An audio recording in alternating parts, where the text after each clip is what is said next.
when they looked at it, like, okay, we see where they're at. We see where they're going. I love AEW just as much as the next person does. Believe me, by thinking in those terms, I think they felt like, okay, well, here's where we're at. We don't have much to worry about. We don't have as much as we thought we had to worry about, and in their own eyes. But I look at it as an what that AEW is. What's saying with WWE, but they don't need to keep all their talent. It's like, we had to sign to 5-year deals, and I guess I don't know how true it is. I really don't know how true it is, but I guess apparently they signed the Good Brothers to $750,000 contracts. I don't know how true that number is. I don't know. But WWE signed a Good Brother. Well, before they turned it to the Good Brothers. Well, there was WWE. I guess they re-signed the contract for a lot more money. Mm-hmm. I don't think they're quite worth on that top dollar, honestly. But I think they're very talented. But I think that's my opinion. I think they're worth a lot. But if it's just a guaranteed money, it'd be harder to. But I think honestly, if you really look at it, I'm glad that they got released. It made for better for the careers. Now they can do something somewhere else and have more creativity, do something better for themselves. So, well, I was going to say, because you said not worth that much. It's hard. You could make an argument because they're talking shop Mania that they put on, and the fact that they're working with both Impact and AEW. I think it shows the value that they have in them, and I can see WWE wanting to secure that. Absolutely, but the thing is, were they allowed? You have to go. Were they allowed to do that in WWE? And how well could they? Sometimes just because you're in one company, but here they are now in Impact and wrestling also for AEW. It also depends on also your environment. Are you in that right environment to do all that? I get that, and honestly, like, if WWE, it's not going to happen because Vince McMahon's in charge and he's what he says goes. But if WWE wanted to take advantage of someone like Anderson and Gallows and let them run a random show, random wrestling event where they're afforded the opportunity to do creative booking, I think it would be good. But I know WWE would never go for that, kind of like what they did with the Talking Shop in Mania. To go back to a previous point you made, however, where Vince McMahon was a little concerned and now he's not concerned. Yeah, that's why Jericho's on there, and it's not going to happen ever again. Apparently, he saw what AEW did on the Wednesday after Mania, and he is royally concerned now. What did they do after Wednesday after Mania? 1.3 million viewers. Oh, I'm not. I still think he's overly. So, now he's in a bad mood about it. 1 point. Oh, for because they had a rating spike. That ain't gonna do anything really to his company. He's getting too. No, but their feeling was it's like, okay, that's way too close to what Raw does, so they're now probably are gonna be more. Like, we're not going to let... Like Jericho being on Austin and Austin being on Jericho's, I don't think that's going to happen again for a while. Well, I think the main reason why he allowed... McMahon allows, like, I didn't think to him, it's like, what's the big deal? It's like, okay, whatever, it's... am I a McMahon head? No, I'm not, obviously. I never recall, never... this one number, but it's just more... There's certain things that they're doing I understand. I really do, on a business standpoint, but it's more or less... yeah, but... How often does McMahon get mad at the ratings? A lot, especially when he has to go face to face, head to head with the NFL. It's always a scramble because he loses the ratings. It's just all there is to it, and it's like they pull out everything they can, but it's still competing to those ratings. But as far as sitting there saying, "Oh my God," and now they're going to jump up the ratings, I'm like, I just, I get more or less some points, but a lot of it, I just, I don't think it's as a threat. I think it's why he didn't really, that's why I also let go. Hey, Big Show, go make your money.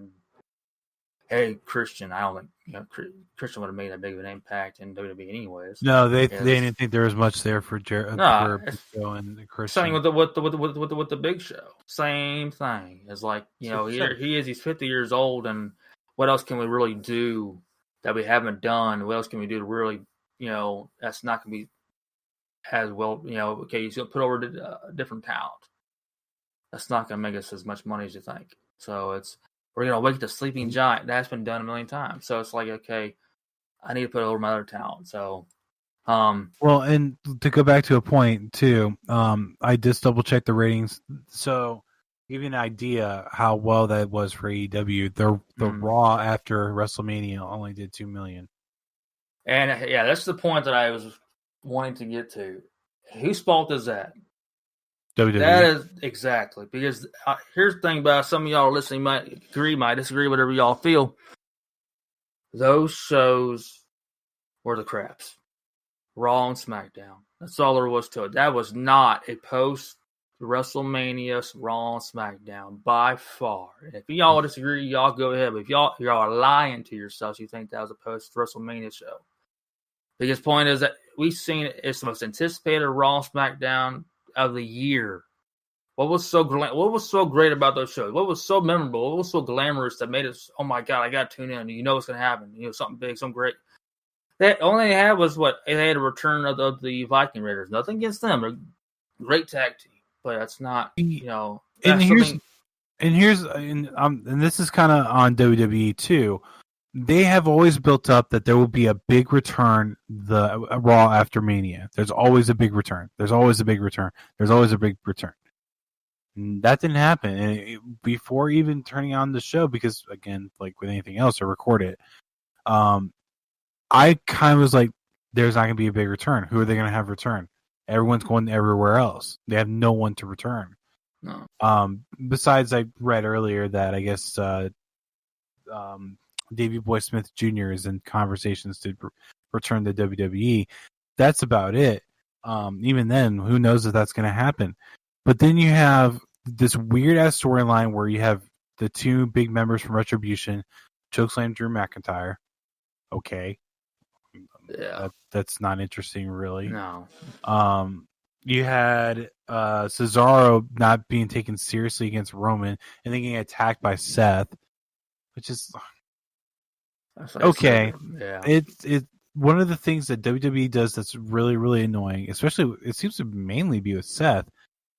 The storylines don't die when he gets beat. And I'm not saying that every time that should be the case, but Cesaro, what it looked like is Seth was an obstacle for Cesaro to get over to move him up to the next level. Why are they entering into another storyline together again? Maybe it is the delay a little bit to get to Roman, but it wasn't that interesting. And now, I'm sorry, I just thought of something else. When did Backlash become WrestleMania Backlash? When did the pay-per-view get that? Why? Like, are they just like, man, we're not doing too well on pay-per-views. We might as well call this WrestleMania Backlash. This is going to be called WrestleMania Fastlane. This is going to be called WrestleMania Royal Rumble. Like, what the hell? Yeah, that's a new thing. WrestleMania SummerSlam. There's something that I don't like the name really, but there's one little part I can understand is usually what happens at Backlash. It's always it's like almost like a rerun of WrestleMania. Almost. It's like there's a lot of things that they have to counterpart with WrestleMania. And they said, well, let's do this at Backlash. That's what the old school way was when they had Backlash after WrestleMania every year. So that part makes sense. Keeping the name Backlash makes sense because Backlash instinctually, based on the name, is like, okay, there's going to be retribution to pay. No pun intended. Retribution to pay for what happened at WrestleMania. Yeah. I said I don't want the name, but I had seen a lot of comments off Twitter, whatever it was, and I'm like, well, might as well call it that since that's what they do anyways. I'm like, well, I don't really just like say something else. It's just, and then to keep that WrestleMania name around, but I guess they feel like, oh, we should keep it around. I'm like, well, if you don't build your storyline well enough, you might as well not call it that. Of course, you already put yourself in the wrong foot when you book crap shows for Raw, SmackDown. I'm like, your show's not bad every single week. It's not. It's really, I get entertained by a lot of things. But however, their two biggest shows of the entire year, weekly televised shows of the entire year, you do nothing. Nothing. And then you have what I understand is that you have Randy Orton come out there to get a triple threat match to get a title match. Doesn't win, but of course, all we need Randy Orton to have the win over the Fiend at WrestleMania, to have him come over strong on his triple threat match to lose. I'm like, what was so important having Randy Orton? I guess apparently he's supposed to have time off. Have a Mania, whatever you want to do. I didn't understand the big point of him winning a Mania, really. But no, and if he wants time off, he should have been beaten by the Fiend to rehash it months later after he gets time off. In Raw, he did nothing. It was like, well, I'm going to be in a triple threat match, and then they have him lose, which is what, fine. You have him lose. It's whatever, who wants to heel versus heel necessarily. But more importantly, he had him there was nothing there. I was like, it was a waste. It was just like everything that happened. I'm like, what was the point? And then, of course, he had a rematch with, I think, the women's tag team title rematch. I think, or it was a women's title match they had. Is like, I don't know, I just didn't buy into it. One of the main things I liked from Raw is the reintroduction of the Firefly Funhouse and the insinuations there from Bray Wyatt, but that's about it.